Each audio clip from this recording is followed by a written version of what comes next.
What's up guys, TechLab here. Now in today's video we're going to be taking a look at another old system. This one was actually given to me for free. I don't know how I keep getting these free systems, but they do generally just end up at the studio.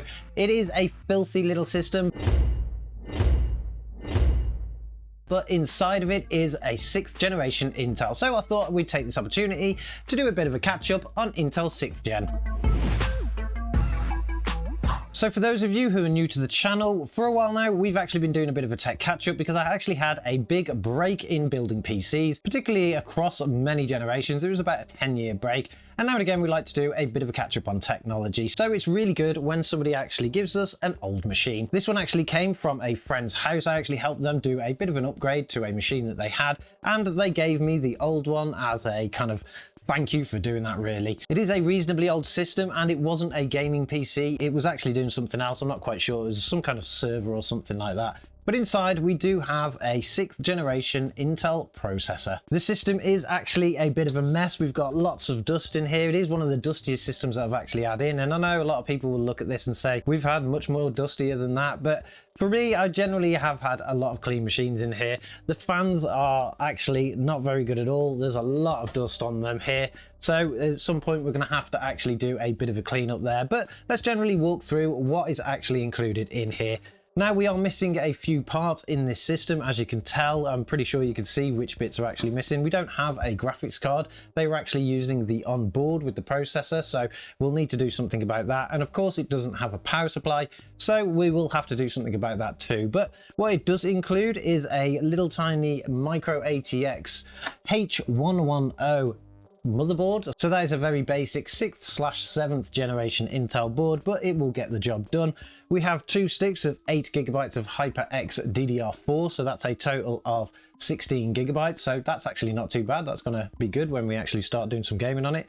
We have a stock cooler on top of our Intel i5-6500. So yes, it is a 4-core 4-thread processor. It's not the fastest you could get on that generation, but it should be enough to actually get some kind of game running. And I'm sure at some point along this video, we'll see what it could actually kind of do. We have the famous DVD drive. Now I haven't seen one of them in a long time, but it did come included. It wasn't actually plugged into the system, so I don't think they actually used it, but I don't think we're going to use it either. We'll probably just leave it in there to fill the gap, but I don't really know what kind of point there is in having a DVD drive anymore. Nobody really uses DVDs. It's all downloaded. We also have 2 storage devices here. We have a 2 TB hard drive. Now, I'm not going to be using that drive, and the reason for that is because I've been told that it is faulty. That drive is supposed to have some kind of bad sectors, so at some point we'll just get rid of it. We're not going to bother using that. And then for the main operating system, there is a 250 GB Samsung solid state. This is a Samsung 860 EVO 250 GB SSD. That's nice to see in there,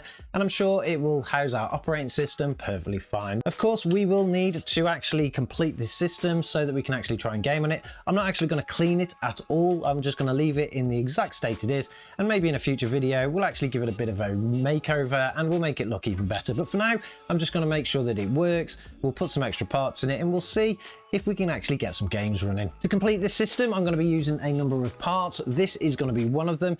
This is an EVGA 750 watt gold rated power supply. I think that's going to go nicely into the case. It should fit nicely in there. These are reasonably big power supplies. This is actually new to the studio. I've never had an EVGA power supply before, but everybody knows that they are one of the best. So I'm pretty sure we're going to have a good experience with that. And it's going to be more than enough for the system that we're going to be putting together here. The other part that's missing is of course the graphics card, and for that we're actually going to be installing this. Now this is the AMD Radeon RX 6600. This is not the fastest graphics card out there. Of course you can buy a lot faster than this, but I think it's going to be more than enough for our little i5-6500, especially to see what kind of things that processor can do nowadays. It shouldn't actually be the bottleneck in the system, but I'm sure once we start testing we'll find that out. Now of course I've got to put this all together so you guys can see, so I'm going to go away, I'm going to put this all together, we're going to get the drivers installed, and then let's try some games.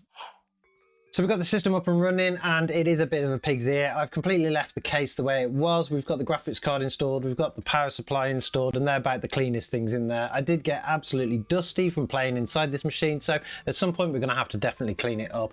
If your machine looks like this one, what I would suggest is actually tearing it down, giving it a clean, and at least doing some kind of cable management. In this case, it's not very good. And talking about the case, I actually like this case. I think it is a pretty older version of an InWin case, but it seems to have plenty of space in it, and if I'd have had this back in the day, I'd have been pretty impressed with it. But the system's up and running, and we are inside Windows. When we click around, there is a slight delay on things, and I'm pretty sure that is the CPU here. It's clearly not as fast as a lot of the modern chips out there, because even if you tried to open an application or when we were installing the drivers, you had a slight delay and you had to wait for things to kind of happen. So I'm hoping that doesn't affect gameplay too much, but when we actually look at the CPU inside the system, we have checked it is an i5-6500 that was released by Intel in 2015, and it was a pretty common processor. You tend to get them in a lot of pre-builds, and a lot of people would have used them for gaming because they weren't badly priced. They were 4-core, 4-thread processors that anybody could just pick up and use, and you could even get away with just dropping them in a very cheap board like this one. But of course, we want to see how well the system will game, so let's try a few games. Now, of course, we're testing the platform here, not the graphics card, so I want to test some games that are reasonably CPU intensive, and the first one I want to try is Spider-Man Remastered. Now, Spider-Man Remastered isn't that old now, and it does look amazing no matter what settings you've got it in. I'm not sure what settings we've got it in here, but we are capping out at around 60 FPS, so I'm assuming our VSync or something is turned on. Let's drop over to the settings, and if we take a look at the display, we can see that we are in a 1080p resolution. I'm going to leave it at that because the RX 6600 is more of a 1080p card, particularly with an older CPU like this. I'm going to turn the upscaling off. We're not going to get any help from that. We're going to turn VSync off. That should help actually increase that FPS there. So we're going to continue that. And for our graphics settings, I'm going to try a high preset. I'm going to leave it at high because I think it just looks the best there. And this system should be able to cope. As we're running around the streets here, we're getting an average of 65 frames per second. That's actually not too bad. Our 1% lows are at 41 FPS, although we are getting a slight little dip there now and again. We had a bit of a blip on our frame time graph, and our average 1% low went down to 37. So clearly something is going on. We are getting a little bit of stuttering while we're in the air, and our CPU is currently pegged at 100%. Would I say this is unplayable though? I don't think so. I think you could actually play this and you probably wouldn't even notice some of those little skips. But I'm sure if we actually start to tweak things a little bit, we can get it a little bit smoother. Our CPU on this stock cooler is currently running at 52 degrees, which isn't too bad. Our GPU is running at 46 degrees.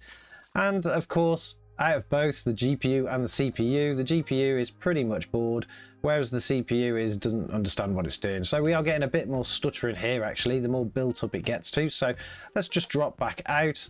We'll just tweak some of those settings and see what we can do. We go to our graphics settings, we'll turn it down to a medium first. We'll try that first because I don't think it actually visually does that much to the screen. And we'll see if our CPU is still going to be a major problem. We'll just get a bit of a swing going on here. We're now averaging around 59 frames per second with a 1% low of 35. It's not looking too bad. I think we're doing pretty well. And we are getting a better share now of the graphics card and the CPU itself. The CPU is not completely pegged at 100% anymore. It is floating between that 95 to 100, depending on what we're doing and where we are. And the game is completely smoothed out really. There's no big major blips now. I'm pretty impressed actually. This kind of system now would cost you absolutely nothing. So I think if you can just play a game like this, you're going to be pretty impressed. So now that is Spider-Man. Spider-Man actually plays perfectly fine on the system as long as we turn it down to a medium setting. We do have an RX 6600 in here, I know, but I was hoping that the CPU wouldn't affect it too much, and apparently it doesn't really seem to be. Now the next game we're going to try is a game that's a bit of a favourite of mine, particularly in recent releases, and that game is Stray. I absolutely love this game. I love playing the little cat, and it can be quite CPU intensive at times, so I'm sure it's going to test our processor. We've currently got the game open. It did take a little while to open compared to Spider-Man Remastered, which was a little bit strange, but I'm sure it was just that CPU playing up a little bit. But let's jump into the game. As we can see, we're wandering around and we're currently capping out at about 60 FPS again, just like the other game. We'll jump into the settings and see what we've got configured. If we go to our graphics settings, we are in 1080p with a borderless, that's fine. 100% resolution scaling and a maximum frame rate of 60. I'm going to try and turn that to uncapped and we'll see what we can get. I'm also going to disable VSync, and then let's double check the settings. We're going to leave it in a high settings and just see what the game can actually produce.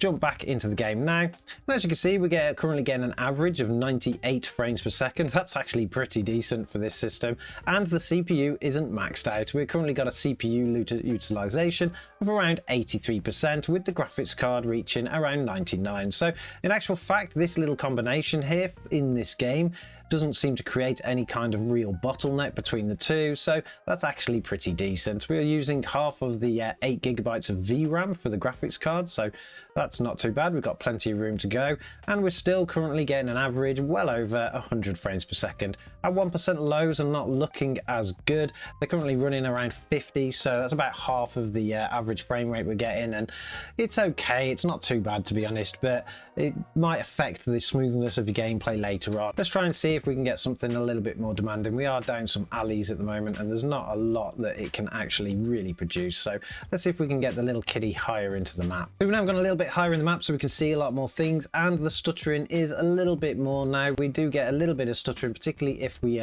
turn the camera very quickly. It's not too bad at the moment, but when we were actually climbing up and it was starting to render things, you could kind of tell it. So that's where our CPU is really kind of causing us some kind of issues. But to be honest, is this not playable? I think it is. You could play this game like this.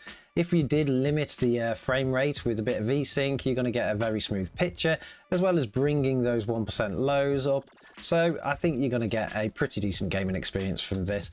I do love this game, and I've got to stop playing it now, otherwise I will continue on with it and complete it again. I've completed it many times before, but it's so good that if you haven't tried it, definitely check this one out. It's not even that expensive to buy, and like you say, it can even run on an older Intel i5 6500, and they're pretty cheap nowadays, so a pretty good pairing here. Now, I will admit that I'm actually quite surprised that I've had no issues with this system. I didn't tinker with it at all. I haven't taken the cooler off. I didn't even check what CPU it was. I have not had to reseat any kind of RAM, and it just goes to show how kind of robust a lot of the older systems are. I've had a lot of trouble recently with a lot of the new platforms, but things like this, just thrown in a box with wires everywhere, just seems to work. So it's always worth remembering that, particularly if you're going to be building some kind of budget gaming PC, and that's exactly what this kind of system is. But I do want to try another game, and I want to try something that's actually much more demanding, something a lot newer. So let's crack into that game, and we'll see where this system really does kind of have its faults. Another game we were going to try was actually Hogwarts Legacy. It is a game that I'm currently playing, so I thought it would make a good demonstration of the difference. And so far, we've actually been stuck on the preparing shaders page. It's not actually giving us any kind of progress bar, and the Radeon kind of overlay that usually disappears is kind of stuck in the corner. So I'm not sure if the system has actually just hung, or whether it's just died, or whether the CPU is being so utilized that it actually can't do anything else. So what we'll do is we'll leave it for a few more minutes. We'll see if we can actually get through this preparing shaders, and then we'll see if the game can actually play. One eternity later. So apparently this is as far as an i5 6500 processor can actually go. We are still stuck on the preparing shaders, and it's been roughly about 15 minutes.